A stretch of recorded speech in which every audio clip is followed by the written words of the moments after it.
भाजपनं मुंबईचा महापौर हा मराठी केला, हिंदू केला आणि त्याच्यापर्यंत लेखन पूर्ण केलं असं ते मुंबईला. मुंबईच्या महापौरपदी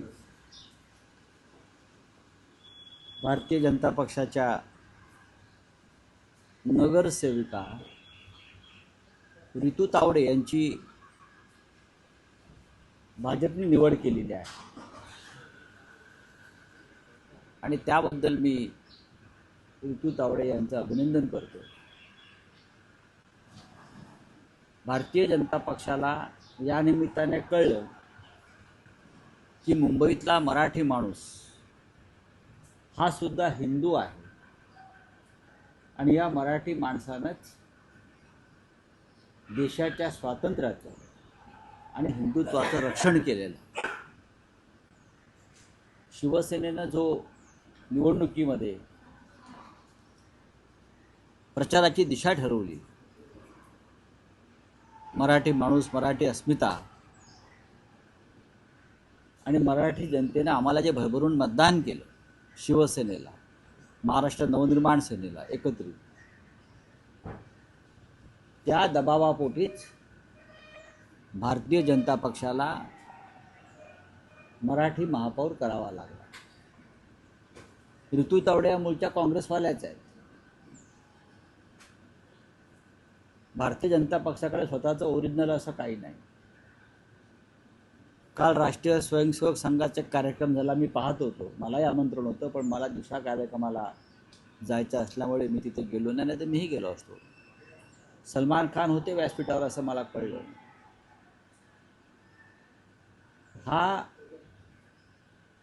हे सलमान खानचं स्वागत होतं, एक फार मोठा बॉलिवूड स्टार गर्दी जमवायला, की संघामध्ये यापुढे मुस्लिमांनाही खुलं आमंत्रण आहे. हे फक्त सलमान खान या नटाला आमंत्रण होतं व्यासपीठावर, की संघात, संघ शाखांवर यापुढे मुस्लिमांनाही प्रवेश आणि त्यांचं स्वागत आहे का, हे जर मोहनराव भागवतांनी स्पष्ट केलं असतं तर अधिक योग्य झालं असतं. कारण ज्या पद्धतीनं हिंदू मुसलमान असा एक द्वेष आणि सूडपूर्ण असा प्रचार गेल्या काही काळापासून केला जातो, त्याच्यामध्ये संघही सामील आहे. कारण मोदी, फडणवीस, अमित शहा व इतर सगळे लोक जे देशपूर्ण राजकारण करतायत हिंदू मुसलमानांचं, त्यात हे सगळे मूळचे संघाचेच लोक आहेत. त्याच्यामुळे सलमान खान वगैरे इतर अनेक कलाकारांना आपण जे घेतलं आपल्या व्यासपीठावर, तर माझा एक प्रश्न आहे, हे सलमान खान पुरतं मर्यादित होतं? तो एक मोठा कलाकार आहे आणि लोकांना दाखवावं की सलमान खान सुद्धा आमच्या व्यासपीठावरती आला.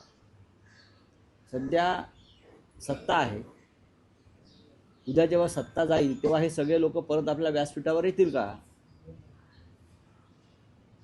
हा एक फार गमतीचा प्रश्न आहे, जो नंतर तिथे आपापसात चर्चेत माझ्या कानावरती आला.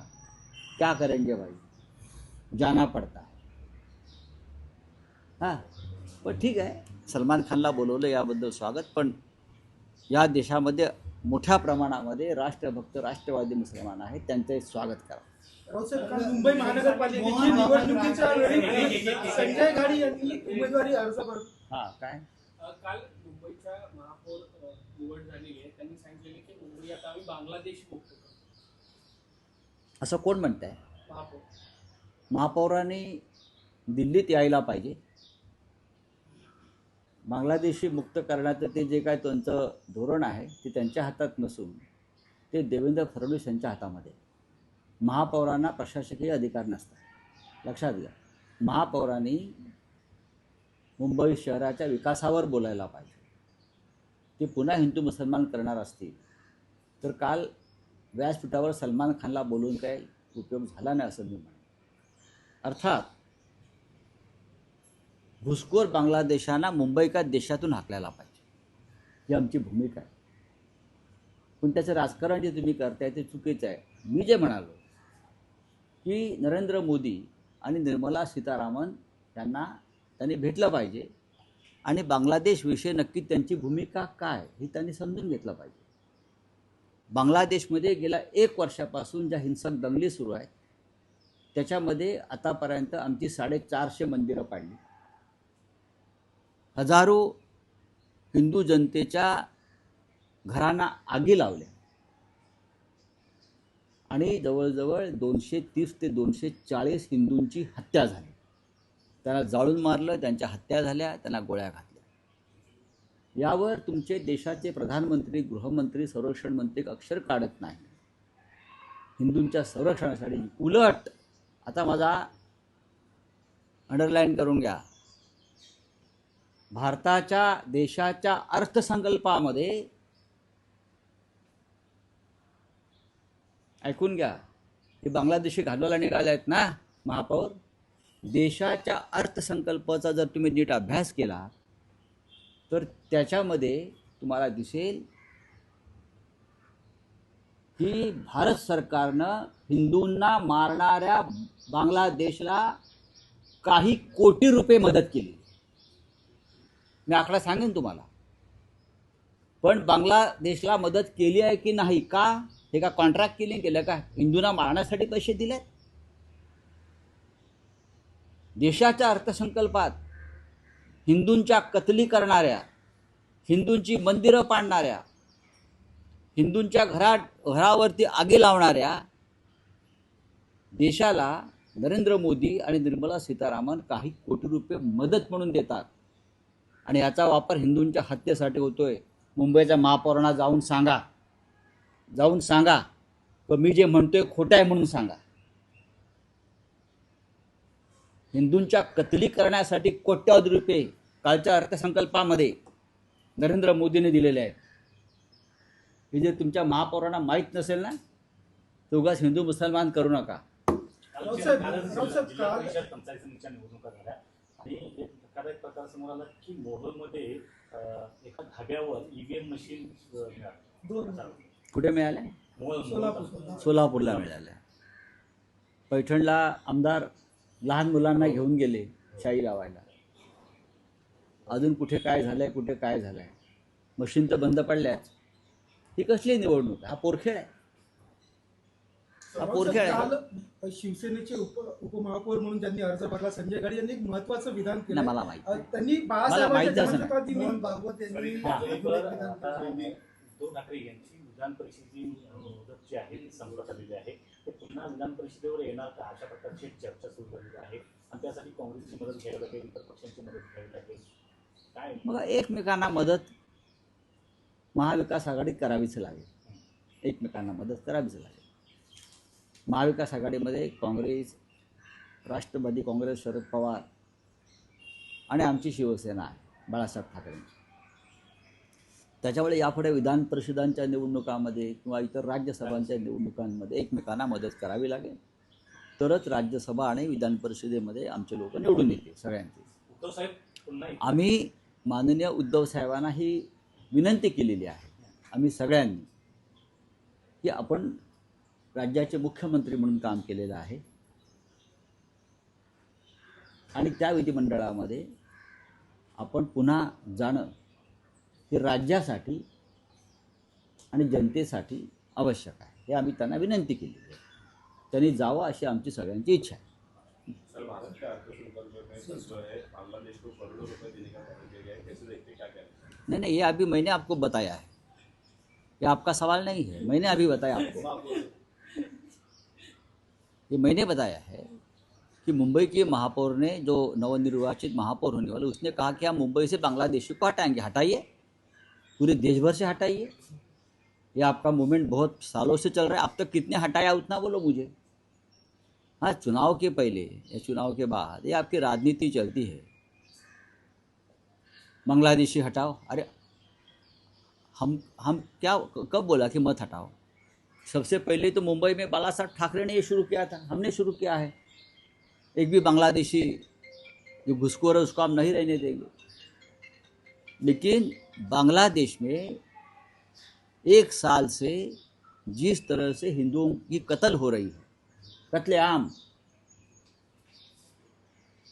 सैकड़ों मंदिर तोड़े गए, सैकड़ों हिंदुओं के घर जलाए गए, 200 से भी ज़्यादा हिंदुओं की हत्या हो गई, हिंदुओं को भर सड़क पर जलाया गया, तब देश के प्रधानमंत्री, देश के रक्षा मंत्री, भारतीय जनता पार्टी, राष्ट्रीय स्वयंसेवक संघ कहाँ है?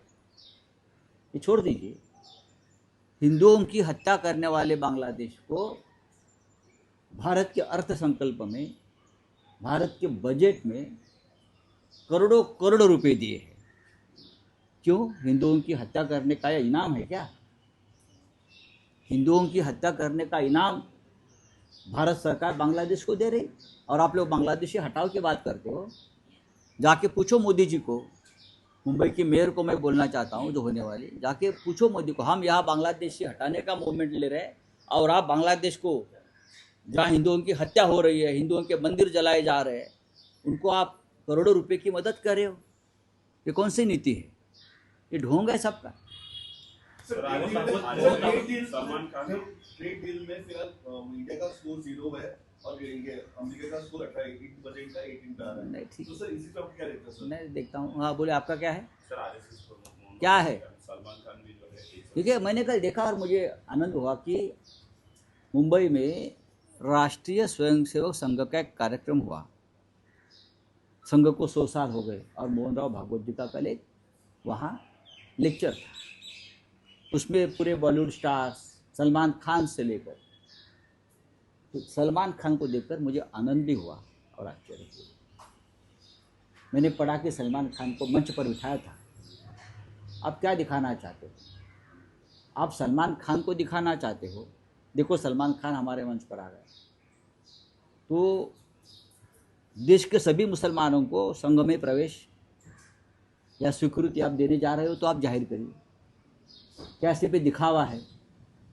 आपकी सरकार, आपके प्रधानमंत्री, आपके गृहमंत्री, आपके मुख्यमंत्री दर दिन हिंदू मुसलमान एक द्वेषपूर्ण भाषा में पूरा देश को माहौल बिगाड़ रहे हैं। और आपने कल सलमान खान को बुलाकर देश को क्या दिखाया? संघ ने क्या दिखाया? ये संघ में मुसलमानों का स्वागत है। अगर मुसलमानों का स्वागत है तो मैं भी आपका स्वागत करता हूँ। फिर ये देश में हिंदू मुसलमानों की राजनीती बंद करो, ये मेरा कहना है। चलो, त्यांनी अजून एक विधान केलेलं आहे त्याच याच्यामध्ये की हिंदू मुस्लिम याच्यामध्ये की जात धर्म आणि हे सगळं एकत्र असलं तरी कुठेतरी राष्ट्र म्हणून आपण सगळे हिंदूच आहोत आणि त्याचबरोबर भारतीय म्हणू शकतो। ये आप नरेंद्र मोदी जी को बताइए, उनकी क्लास लीजिए, अमित शाह जी की क्लास लीजिए, देवेंद्र फडणवीस और उनके जो कैबिनेट में जो बच्चे हैं कल के, उनकी क्लास लीजिए और उनको बताइए। चलिए, थैंक यू।